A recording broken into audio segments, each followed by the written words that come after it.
وأشهد أن محمدا عبده ورسوله فإن أصدق الكلام كلام الله وخير الهدي هدي محمد صلى الله عليه وسلم وشر الأمور كل محدثاتها وكل محدثة بدعة وكل بدعة ضلالة وكل ضلالة في النار.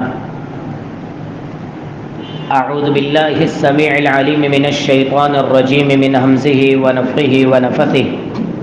بسم الله الرحمن الرحيم.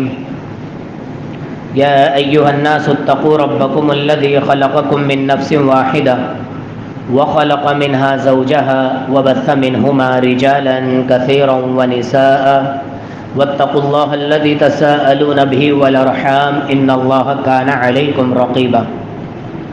يا أيها الذين آمنوا اتقوا الله حق تقاته ولا تموتن إلا وأنتم مسلمون. يا أيها الذين آمنوا اتقوا الله وقولوا قولا سديدا يصلح لكم أعمالكم ويغفر لكم ذنوبكم ومن يطع الله ورسوله فقد فاز فوزا عظيما. اللهم صل على محمد وعلى آل محمد كما صليت على إبراهيم وعلى آل إبراهيم إنك حميد مجيد. اللهم بارك على محمد وعلى آل محمد كما باركت على إبراهيم وعلى آل إبراهيم إنك حميد مجيد. رب اشرح لي صدري ويسر لي أمري واحلل عقدة من لساني يفقهوا قولي. اللهم انفعني بما علمتني وعلمني ما ينفعني وزدني علما رب زدني علما. تمام تر تعریفات، تمام تر تسبیحات، ہر قسم کی بڑائی، کبریائی، تعریفی اور عمدہ کلمات اس اکیلے وحدہ لا شریک لہ کے لیے ہیں جس رب کائنات، رب ذوالجلال والاکرام نے اس پوری کی پوری کائنات کو تخلیق دیا کہ جہاں تک انسان کی پہنچ ہوئی ہے اور جہاں تک انسان کو معلوم بھی نہیں ہے کہ کائنات میں کیا کیا چیزیں موجود ہیں، مکمل علم انسان کو ہے ہی نہیں اور نہ ہو سکتا ہے کبھی. ہر دور میں انسان علم کے ایک سیڑھی اوپر چڑھتا ہے اور وہ یہ سمجھتا ہے کہ میں علم کے کونے پر پہنچ گیا، لیکن ایسا نہیں ہوتا. یہ علم لازوال ہے اور اس کا مکمل احاطہ صرف ایک ہی ذات کو ہے، میرا اور آپ کا پروردگار اللہ رب العالمین احکم الحاکمین. تو جتنی تعریف اللہ رب العالمین کی جائے کم ہے. ساتھ ہی کروڑوں اربوں درود و سلام ہو پیغمبر آخر الزماں، شافی روز جزا، امام کائنات محمد الرسول اللہ صلی اللہ علیہ وسلم کی ذات اقدس پر، آپ کی جسم اطہر پر، آپ کی روح اقدس پر صلی اللہ تعالی علیہ وآلہ وسلم تسلیما کثیرا کثیرا.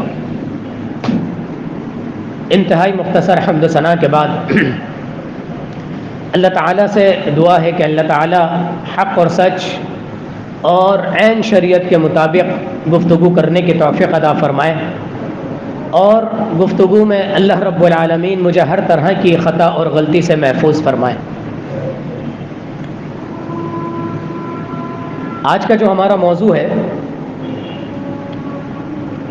وہ مکمل طور پر معاشرے کی عکاسی اور معاشرے کی بدحالی اور اس کے ساتھ اٹھنے والے جو برے اثرات جو مسلمان پر اٹھ رہے ہیں، آ رہے ہیں، اس کی زندگی پر رونما ہو رہے ہیں، اس سے متعلق ہے.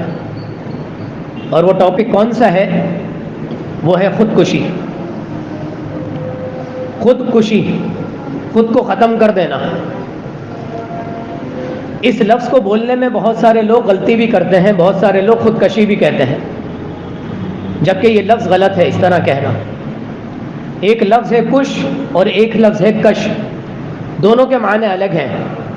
کش کہتے ہیں کسی چیز کو کھینچنے کو، کنویں میں سے ڈول ڈالا جاتا ہے اور پانی جو کھینچا جاتا ہے اس کو کہتے ہیں کش. اور ایک بہت بری سی چیز ہے، اس کی مثال میں دے کر آپ کو سمجھاؤں گا. جو چیز ہمیں اپنانی نہیں چاہیے، سگریٹ. سگریٹ بھی جب کوئی پیتا ہے تو کیا کہتا ہے کہ 2 کش لگانے دو، تو کسی چیز کو کھینچنے کو کش کہتے ہیں اور کش کہتے ہیں ختم کرنے کو۔ آپ نے اکثر دوائیوں کے اوپر لکھا ہوا دیکھا ہوگا جراثیم کش ادویات، جراثیم کو ختم کرنے کی دوائیں، تو کش کا مطلب ہوتا ہے ختم کر دینا، اسی سے ہے خودکشی۔ اور خودکش حملہ جو ہوتا ہے، کوئی شخص اپنے آپ پر جسم پر بم باندھ لیتا ہے یا آگے آ جاتا ہے اور اپنے آپ کو ختم کر لیتا ہے، اس کو کہتے ہیں خودکش بمبار یا خودکش حملہ۔ تو یہ تو ہے الفاظ معنی کے اعتبار سے۔ اور اپنی جان خود لے لینا، یاد رکھیں اس کا حق اللہ رب العالمین نے کسی کو بھی نہیں دیا۔ کسی مسلمان یا کسی غیر مسلم کی بھی ناحق جان لینا شریعت میں منع ہے، تو پھر اپنی جان لے لینا یہ اور زیادہ بڑا گناہ ہے۔ اس لیے اللہ رب العالمین نے انسان جتنا بھی پریشان ہو کر خودکشی کرتا ہے، آخر کار اللہ رب العالمین نے اس موت کو حرام موت قرار دے دیا کہ وہ جتنا نیک ہو، پارسا ہو، نماز روزے کا پابند ہو، عالم ہو، مفتی ہو، کوئی بھی شخص ہو، لیکن اگرچہ وہ اپنی جان خود لے لیتا ہے جو اس کا کام نہیں تھا، یہ کام اللہ رب العالمین کا ہے صرف، تو یہ موت حرام موت ہوگی اور قیامت کے دن اس کی ساری نیکیاں ضائع کر کے اس کو جہنم رسید کر دیا جائے۔ آج ہم اس کے بارے میں اس کی وجہ، سزا اور بچنے کے طریقے، بچنے کا طریقہ بھی ضروری ہے۔ کیونکہ بیماری کی شناخت کر دینا صرف کافی نہیں ہے، بلکہ بیماری کے لیے اس کے لیے بہتر دوا تجویز کرنا، یہی ایک اچھے ڈاکٹر کا کام ہے۔ اور ایک اچھے خطیب کا، ایک امام کا بھی کام یہ ہے کہ گناہ بتائے، اس کی وجہ بتائے، اور پھر آخر میں اس سے بچنے کے طریقے بھی بتائے۔ وجہ کیا ہے؟ سب سے پہلے وجہ کی طرف آتے ہیں۔ یاد رکھیں کوئی بھی شخص خودکشی کسی بھی وجہ سے کرے، چاہے وہ بے روزگاری سے تنگ آ کر ہو، چاہے وہ قرضے کے اندر جکڑ جائے اور پھر وہ قرضہ ادا نہ کر پائے، یا پھر ایک سب سے گھٹیا ترین وجہ کہ میری فلانا کے ساتھ والدین شادی نہیں کر رہے تھے، لہٰذا اس کے بغیر میری زندگی کا گزارا نہیں ہے، چاہے وہ نوجوان ہو، چاہے وہ بچے ہوں، چاہے وہ لڑکے ہوں، چاہے وہ لڑکیاں ہوں، اس بات پر اپنے آپ کو ختم کر لینا کہ فلانا شخص کے بنا میری زندگی نہیں گزر سکتی، سب سے گھٹیا وجہ چاہے کوئی بھی ہو، اللہ رب العالمین نے اس کو حرام موت قرار دیا۔ اور اس کے علاوہ دیگر وجوہات بھی ہو سکتی ہیں۔ یاد رکھیں یہ خودکشی کا جو ریشو ہے نا، یہ مسلمانوں میں سب سے کم رہا ہے، سب سے کم رہا ہے الحمدللہ۔ اس گناہ کا عنصر مسلمانوں کے اندر سب سے کم رہا ہے، لیکن ابھی چند سالوں سے، تقریباً 3-4 سالوں سے، اور خاص کر اس رواں سال 2023 میں یہ ریشو مسلمانوں کے اندر بڑھ گیا۔ اگرچہ الحمدللہ میرے اور آپ کے ارد گرد، ہمارے خاندان میں، ہمارے میل جول میں لوگ ایسے نہیں ہیں، لیکن ایسا نہیں ہے کہ لوگ یہ کام نہیں کر رہے۔ پاکستان میں، مسلم معاشرے میں یہ کام لوگ کر رہے ہیں، کسی بھی وجہ سے کر رہے ہیں۔ یاد رکھیں اس کی جو سب سے بڑی وجہ ہے، شریعت نے جو بتائی ہے، بنیادی طور پر اس کی وجہ ہے مایوسی۔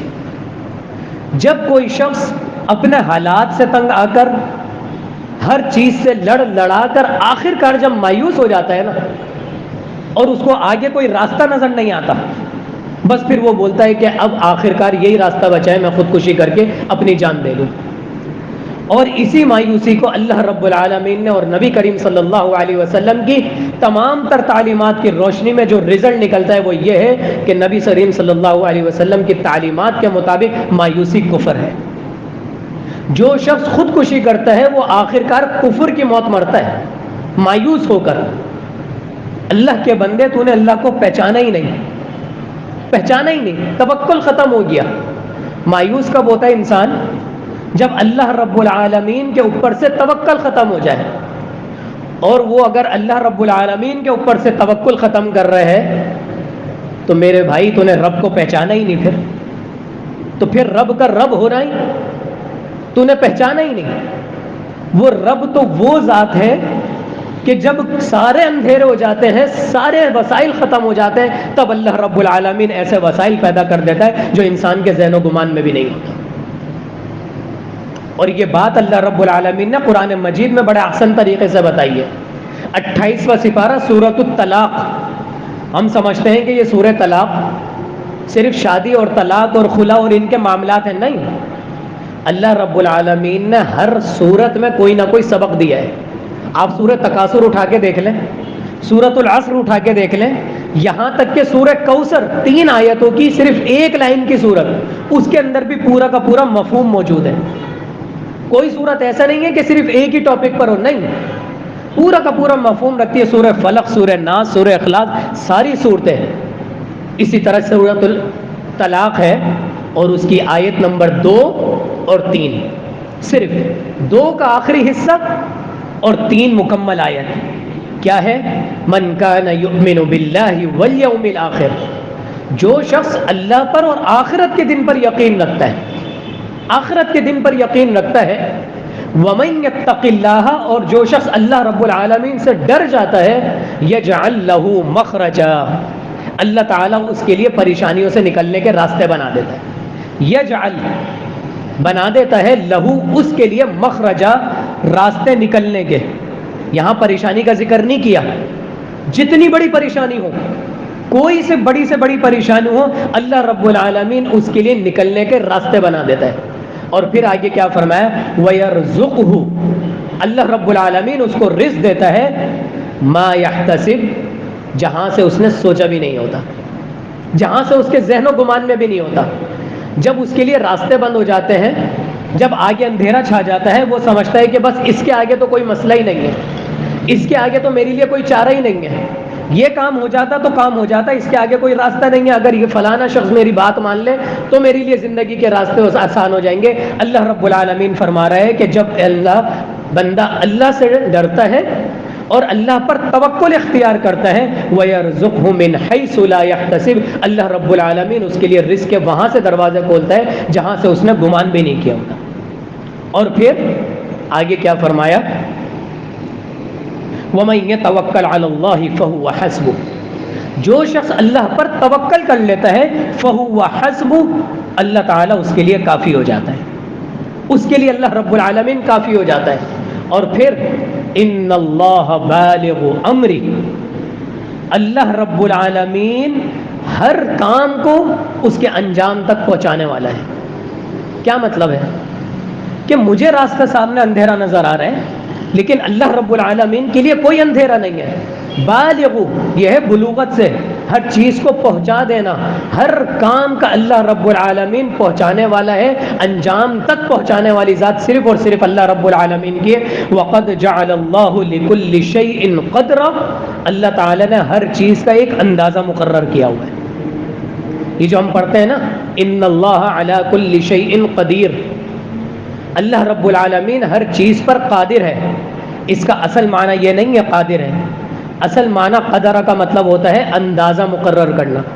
اسی سے تقدیر ہے کہ جو کچھ ہونے والا تھا، جو کچھ اللہ رب العالمین کو معلوم تھا کہ انسان یہ اس کام کی بنا پر کرے گا، اللہ رب العالمین نے سب کچھ تقدیر میں لکھ دیا.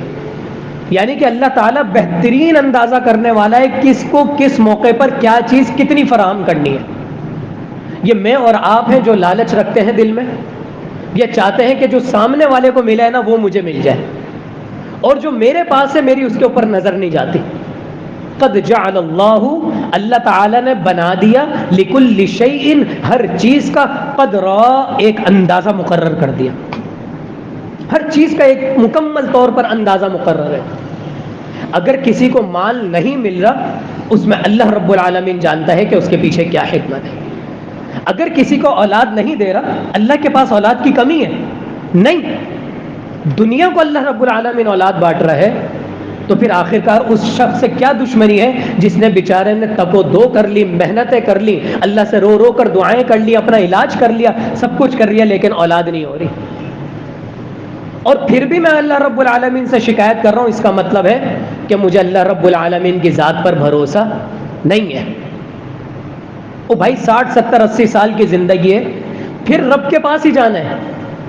اور پھر اس نے جو جنتیں رکھی ہوئی ہیں، اللہ اکبر کبیرہ، کبھی نہ ختم ہونے والی زندگی، کوئی محنت نہیں ہے اس میں، کوئی ٹریفک کا شور نہیں ہے، کوئی والدین کی فرما برداری نہیں کرنی آپ نے اس میں، کوئی بیوی بچوں کی چک چک نہیں سننی، کوئی محنت مزدوری نہیں کرنی، اور ہر چیز آپ کو مکمل طور پر بغیر محنت کے اللہ رب العالمین نے مہیا کر دی. اور کب تک کے لیے مہیا کر دی؟ ابداً ابدا، ہمیشہ کے لیے. ہمیشہ کے لیے آپ کے پاس سب چیز ہے. کیا چیز ہوں گی؟ جو کچھ تم چاہو گے، جو کچھ تم چاہو گے جنت میں وہ کچھ پاؤ گے. اس کے لیے کیا ہے کہ صرف زندگی میں تھوڑے سے اندھیرے، تھوڑی سی پریشانی اور ہم مایوس ہو جاتے ہیں. تو یاد رکھیں یہ مایوسی سب سے پہلی بنیادی وجہ ہے، اور مایوسی کفر ہے. اور جو شخص مر رہا ہے اس کے پیچھے جتنی وجوہات ہوں کہ مجھ پر یہ پریشانی آ گئی، یہ پریشانی آ گئی، یہ پریشانی، آخر کار وہ کفر کی موت مر رہا ہے. اللہ رب العالمین نے کہہ دیا کہ آئندہ سے تم ساری زندگی، آخرت کے بعد کی زندگی جہنم کے اندر بتاؤ گے. تو مایوسی کو اپنے اندر سے سب سے پہلے ختم کرنا ہے. اور مایوسی کو کون ختم کر سکتا ہے؟ جس کو اللہ رب العالمین کی ذات پر مکمل توکل ہو، مکمل اعتماد ہو کہ اللہ نے جو کچھ مجھ سے لیا ہے اس میں بھی اللہ کی حکمت ہے، اور جو کچھ اللہ نے مجھے عطا کیا ہے اس میں بھی میرے لیے آزمائش ہے. میں اس عطا کردہ نعمت کے بہکاوے میں نہ آ جاؤں، اس کے چنگل میں نہ آ جاؤں، اس کا غلط استعمال نہ کر لوں، چاہے وہ اولاد ہو، چاہے وہ علم ہو، چاہے وہ شہرت ہو، چاہے وہ ممبر ہو، اس کا کوئی غلط استعمال نہ ہو، چاہے وہ دولت ہو، کسی بھی چیز کا میں اللہ رب العالمین کی نعمت کا غلط استعمال نہ کر لوں. یہ میری نعمت ہے، اللہ تعالیٰ کو میں نے جواب دینا ہے. تو سب سے پہلے انسان نے توکل کرنا ہے. دوسری جو وجہ اہم بنتی ہے انسان کی خودکشی کی، انسان جب بالکل بہت زیادہ تکلیف میں آ جاتا ہے نا، وہ یہ سوچتا ہے کہ بس اب میں مر جاؤں، تکلیف سے جان چھوٹ جائے گی. یہی سوچتا ہے نا کہ تکلیف اب برداشت نہیں ہو رہی مجھ سے، اب کوئی وجہ ہی نہیں بنی، بس اپنے آپ کو مار کے جان کو ختم کرو یار. یہ سب سے بڑی انسان کی غلط فہمی ہے. موت یاد رکھیں یہ ہمیشہ کا خاتمہ نہیں ہے. جس طریقے سے نیند ایک موت ہے، اسی طریقے سے موت بھی ایک نیند ہے. بات آ رہی ہے سمجھ میں؟ جس طریقے سے نیند ایک موت ہے، روزانہ ہم سوتے ہیں تو ہم مر جاتے ہیں تقریباً. اللہم بسمک اموت واحیا، سونے سے پہلے بھی یہ دعا پڑھتے ہیں اور اٹھنے کے بعد بھی یہ دعا پڑھتے ہیں الحمدللہ الذی احیانا بعدما اماتنا. یا اللہ تیرا شکر ہے تو نے مجھے زندہ کیا بعدما اماتنا، میری موت کے بعد. تو نیند بھی ایک موت ہے اور موت بھی ایک نیند ہے. انسان جب مرتا ہے تو وہ یہ سمجھ لیجئے کچھ وقت کے لیے صرف سو جاتا ہے، سو جاتا ہے صرف کچھ وقت کے لیے. پھر لوگ اس کو کفن دفن دیتے ہیں، نہلاتے ہیں، دھلاتے ہیں، کفن پہنایا، اس کی نماز جنازہ ادا کی. جب وہ قبر میں اتر جاتا ہے تو پھر دوبارہ اس کو اٹھا لیا جاتا ہے.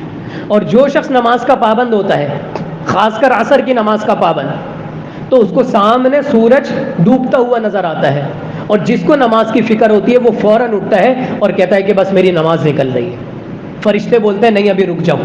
حالانکہ وہ فرشتے حدیث میں آتا ہے انتہائی ڈراؤنی شکل کے ہیں اور بڑی بڑے مٹکوں جیسی ان کی بڑی بڑی ڈراؤنی آنکھیں ہیں. لیکن جو شخص نماز کا پابند ہوتا ہے اس کے اوپر ان کا خوف طاری نہیں ہوتا. تو فرشتے کہتے ہیں کہ نہیں ابھی رک جاؤ، وہ کہتا ہے نہیں ابھی رک جاؤ، ٹھہر جاؤ، مجھے نماز پڑھنی ہے. پھر فرشتے اس کو روکتے ہیں. پھر وہ تیسری بار کہتا ہے کہ نہیں بس میں نماز پڑھ کر آ جاؤں. پھر فرشتے کہتے ہیں کہ نہیں اب بس وقت ختم، اب ہم نے تم سے سوال و جواب کر لیا، عمل کا وقت ختم. تب اسے پتہ چلتا ہے کہ میں تو مر گیا، دوبارہ سے زندگی شروع ہو گئی. میں نے تو اپنی نس کاٹی تھی، پھانسی کا پھندا لگایا تھا، زہر کھایا تھا، پہاڑ سے کودا تھا، کوئی سا بھی میں نے طریقہ اختیار کیا تھا اس وجہ سے کہ میری تو تکلیف دور ہو جائے. تکلیف برداشت نہیں ہو رہی، لوگوں کے سوال جواب، بیوی بچوں پر فاقے یہ مجھ سے برداشت نہیں ہو رہے. لیکن یہ تو میں دوبارہ زندہ ہو گیا، اور چونکہ میں کفر کی موت مارا تھا، اب من ربو کا ہا لا ادری، میں نہیں جانتا. چاہے وہ نماز کا پابندی کیوں نہ ہو، کفر کی موت تھی، وہ حرام موت تھی. ما دینو کا ہا لا ادری، من نبیو کا ہا لا ادری. تینوں سوالوں کے ہا لا ادری جواب دیتا ہے تو اللہ رب العالمین اس کے لیے جہنم کا ایک بستر بچھونا اس کے لیے بچھا دیتا ہے. اللہ، دوبارہ تکلیفیں شروع ہو گئیں بھائی. وہ دنیاوی تکلیف تھی، یہ قبر کی تکلیف ہے.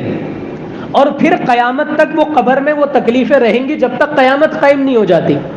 پھر قیامت قائم ہوگی پھر میدان حشر کا 50,000 سال کا وہ دن جب سورج سوانیزے پہ ہوگا تقریباً، ننگے بدن ننگے پیر، اور انسان ایک دوسرے کے اندر گھتم گھتم پسینوں کے اندر ڈوبا ہوا، اور جس کو پتا ہو کہ میرا قبر میں یہ حال ہوا ہے، میں نے سوالوں کے جواب نہیں دیے، میں نے اللہ رب العالمین پہ توکل نہیں کیا، مایوس ہو کر کفر ہو کر مرا، کفریہ موت مرا، تو پھر میرا کیا انجام ہوگا؟ اس لیے اللہ رب العالمین نے 15واں سپارہ سورہ بنی اسرائیل کی آیت نمبر 14 میں کیا فرمایا؟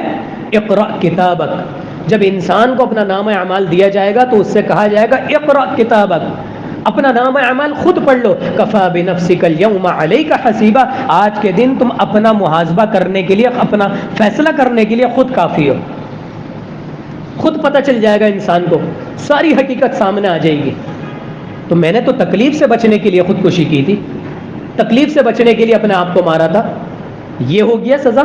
یہ میدان حشر ہے. اور پھر اس کے بعد اٹھائیے نبی کریم صلی اللہ علیہ وسلم کی حدیث، حضرت ابو ہریرہ رضی اللہ تعالیٰ عنہ راوی ہے، سنن ابن ماجہ کی حدیث، حدیث نمبر 3660 ہم سب کو یاد ہونی چاہیے.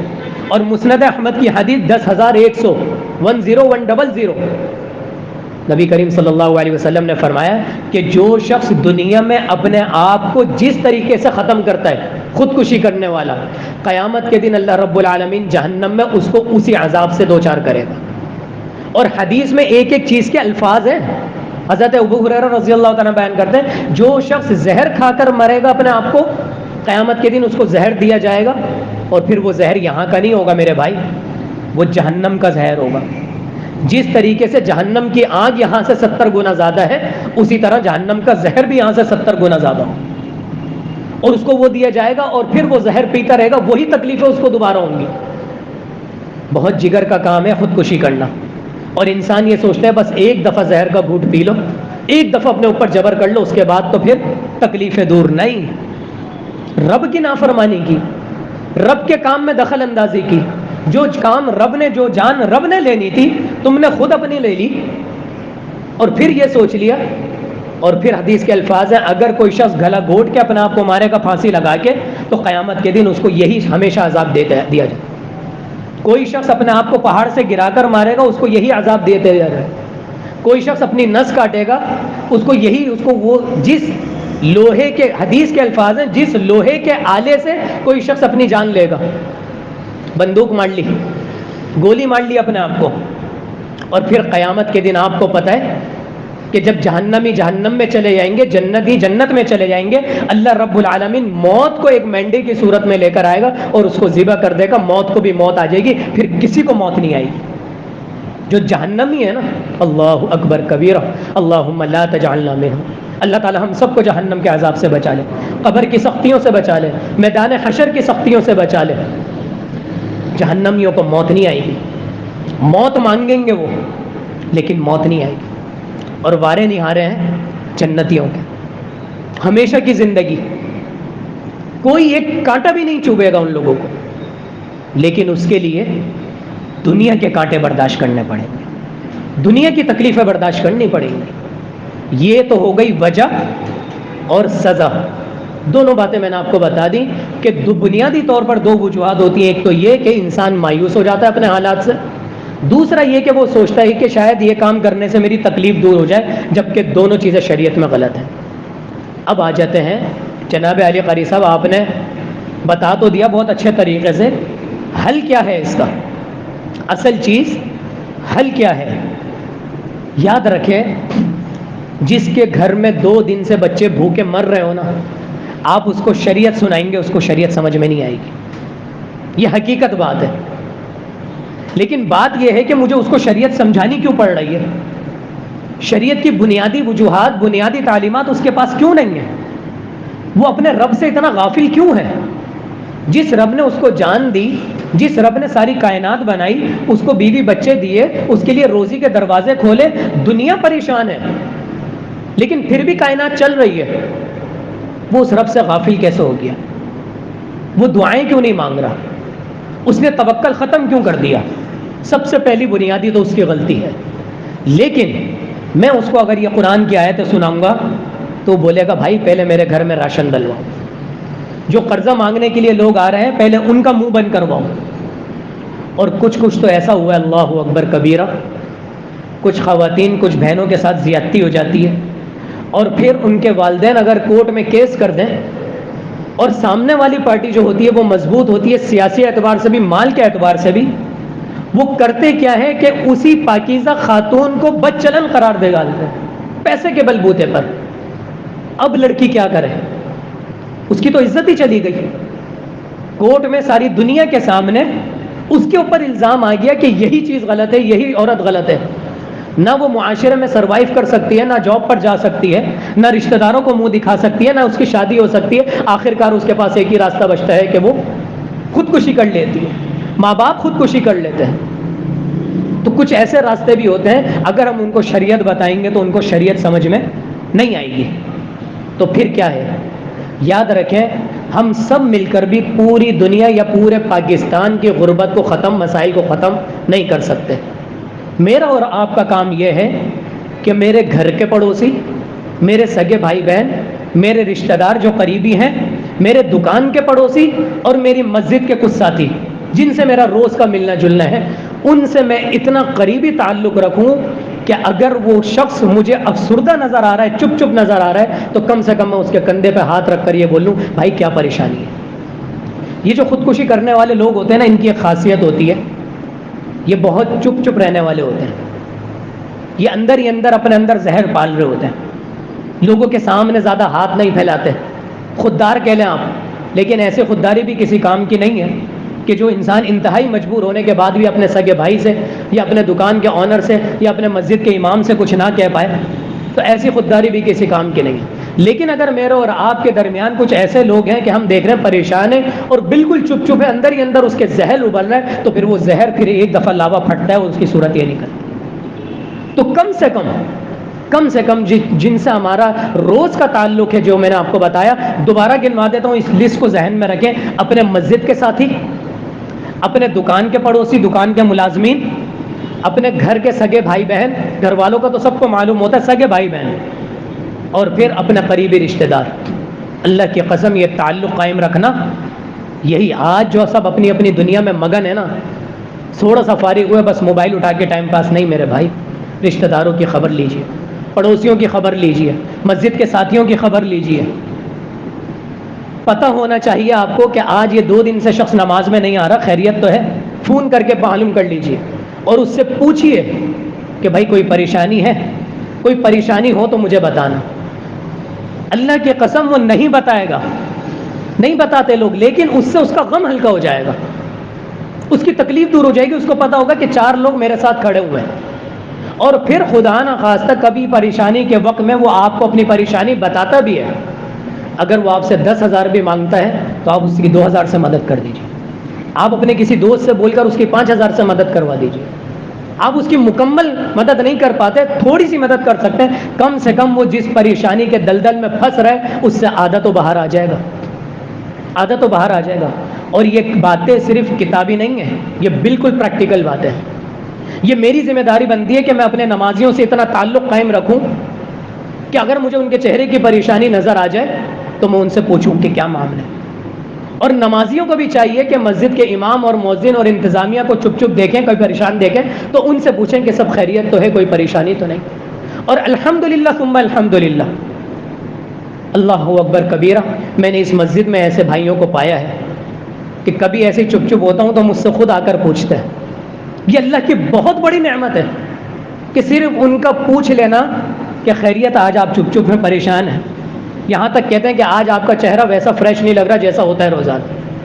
اللہ کی قسم آدھی پریشانی ویسے ہی دور ہو جاتی ہے۔ تو اپنے گھر والوں کو، اپنے رشتہ داروں کو، اپنے خاص کر دکان کے ملازمین کو، یہ لوگ بھی پریشان ہوتے ہیں، اپنے نمازی ساتھیوں کو ان کے ساتھ اتنا تعلق ضرور قائم رکھیں کہ یہ آپ سے اپنے دل کی بات کہہ لیں، اور ہم سب ایک دوسرے کے اس طریقے سے معاون بن جائیں کہ معاشرے میں ایک دوسرے کے ساتھ جڑ کر کم سے کم لوگ مایوسی اختیار نہ کریں اور اللہ رب العالمین کے اوپر توکل کر لیں۔ اقول قولی ھذا واستغفر اللہ لی ولکم ولسائر۔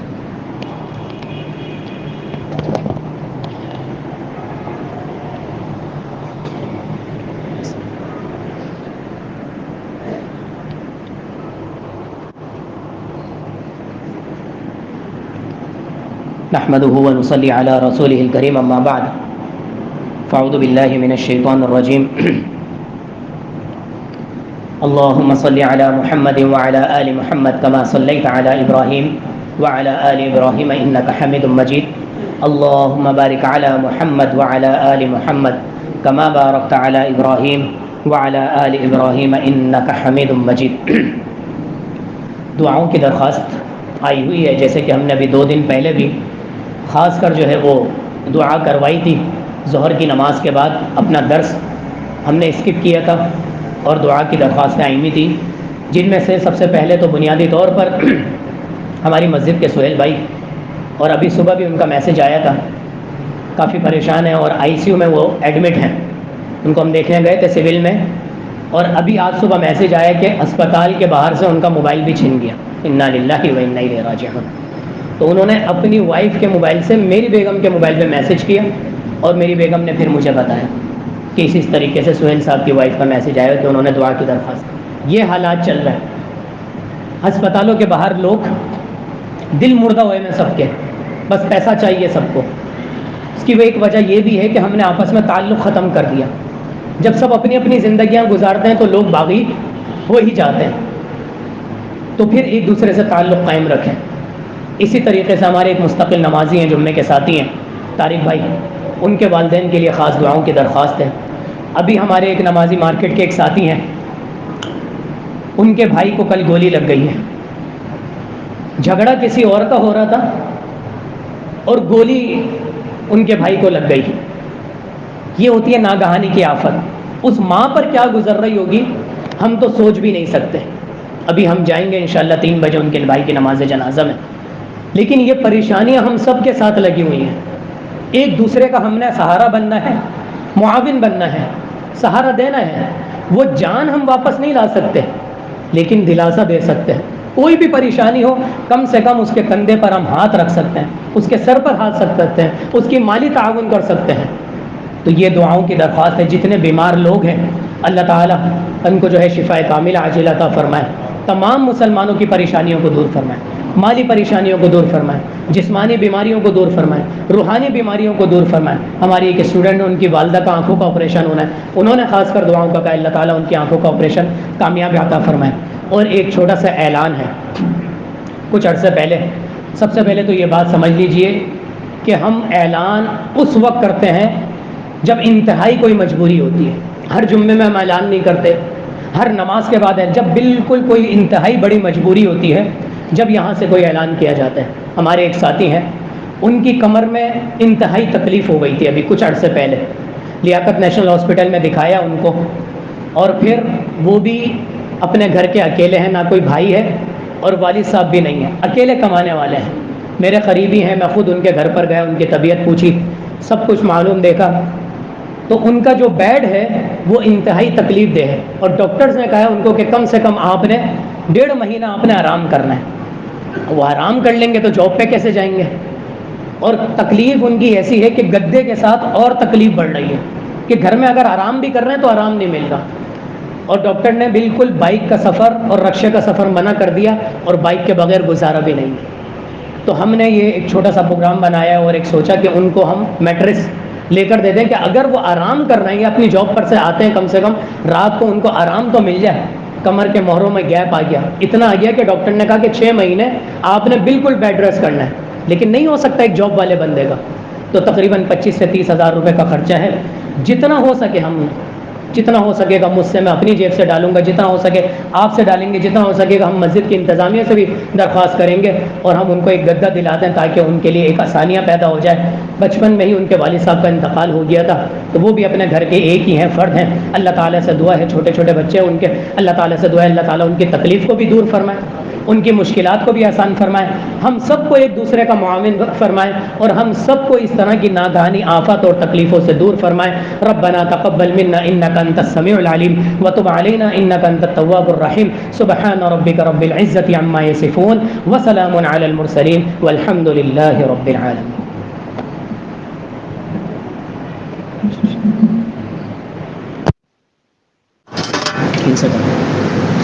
بس پیچھے